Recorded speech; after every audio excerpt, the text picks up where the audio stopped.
to Haunted Stories, Bedtime Edition at Bamburgh Castle.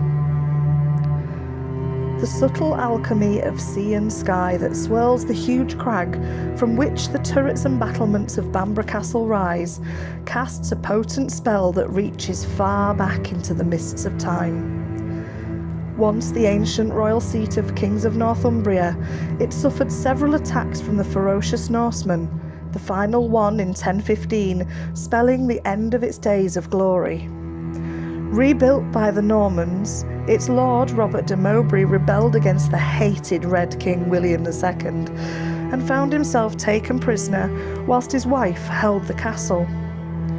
William brought the manacled de Mowbray within sight of the battlements and sent word to his lady that unless she surrendered the castle, she could watch her husband's eyes being gouged out.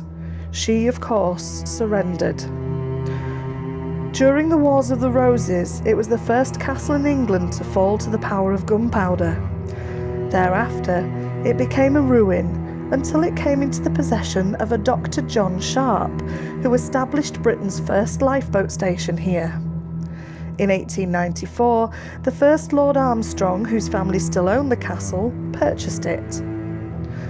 Needless to say, with such a rich and varied history, the castle has had ample opportunity to acquire a spectral populace more in number than its mortal habitation.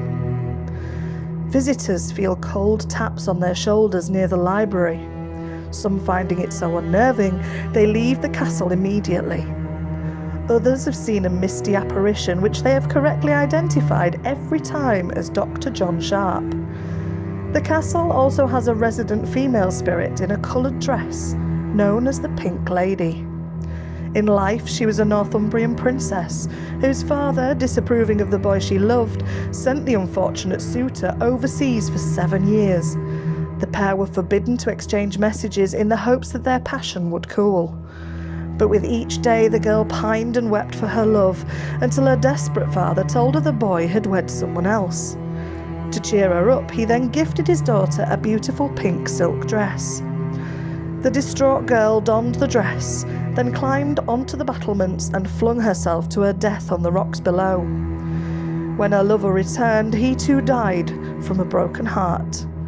Now, every 7 years, the princess, clad in shimmering pink, wanders through the castle before gliding down the path to the beach, where she stands upon the pale gold sands, gazing sadly out to sea, forever awaiting the return of her lost love.